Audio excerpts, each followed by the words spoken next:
भौतिक विज्ञान शिक्षण में आज हम टीचिंग मॉडल यानी शिक्षण प्रतिमान के बारे में जानेंगे। शिक्षण प्रतिमान क्या है? इससे पहले हम प्रतिमान के बारे में जान लें। यानी किसी रूपरेखा अथवा उद्देश्य के अनुसार व्यवहार को ढालने की प्रक्रिया प्रतिमान कहलाती है। यानी जो किसी भी चीज़ की रूपरेखा है या जो भी उद्देश्य है, उद्देश्य के व्यवहार हैं, उनको यदि तुम जिस तरीके से ढाल रहे हैं, ढालने की जो योजना बनाई है वो योजना, वो मॉडल कहलाता है।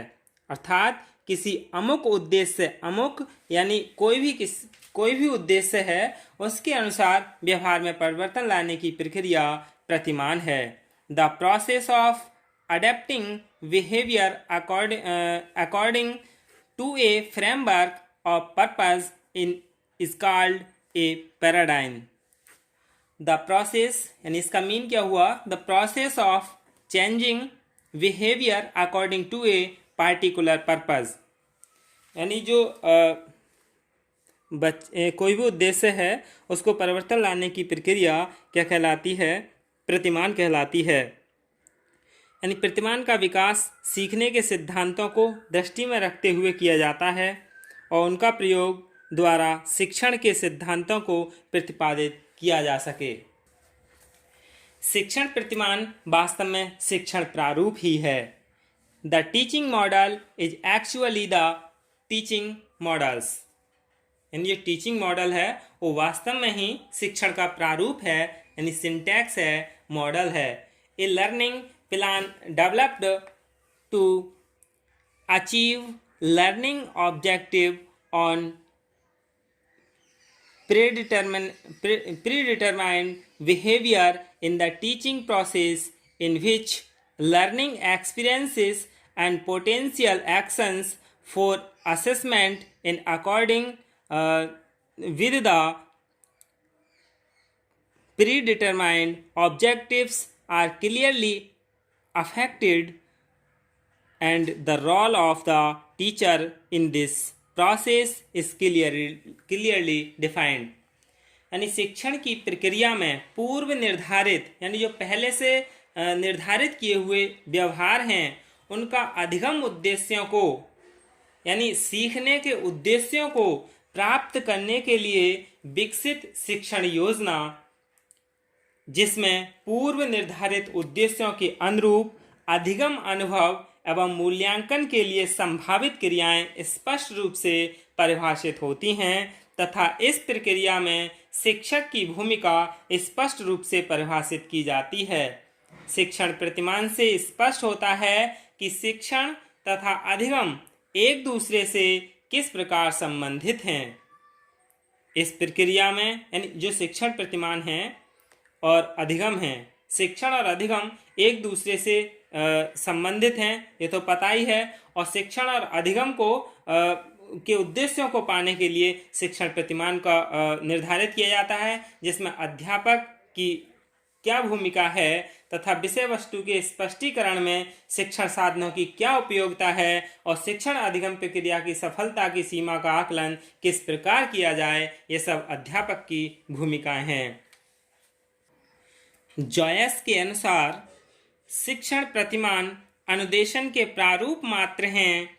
वह शिक्षण प्रतिमान विशिष्टीकरण की प्रक्रिया और विशिष्ट वातावरण तथा परिस्थितियों का विवरण है, जिसके माध्यम से छात्र में अंतःक्रिया यानी इंटरेक्शन द्वारा विशिष्ट व्यवहार परिवर्तन संभव होता है। What models are just instrumental instructional designs, they describe the process of specifying and producing particular environment situations which cause the students to interact in such a way that a specific change in behavior। यानी VR Joyce ने बताया है कि शिक्षण प्रतिमान का जो अनुदेशन का प्रारूप है, यानी जो शिक्षण प्रतिमान है वो अनुदेशन के प्रारूप मात्र है। यानी ये क्या करता है कि शिक्षण विशिष्टीकरण की प्रक्रिया और विशिष्ट वातावरण इनकी परिस्थितियों का विवरण है। यानी जो भी कक्षा कक्ष शिक्षण की परिस्थितियां हैं उसका क्या है, शिक्षण प्रतिमान एक विवरण है। यानी तो इस सब से क्या निष्कर्ष निकलता है कि शिक्षण प्रतिमान शिक्षण प्रक्रिया में पूर्व निर्धारित उद्देश्यों, यानी जो पूर्व निर्धारित उद्देश्य हैं कि प्राप्ति हेतु शिक्षण द्वारा संपादित विभिन्न क्रियाओं, विधियों एवं प्रविधियों युक्त एवं गतिशील एवं सुनियोजित बहुमुखी प्रक्रिया हैं।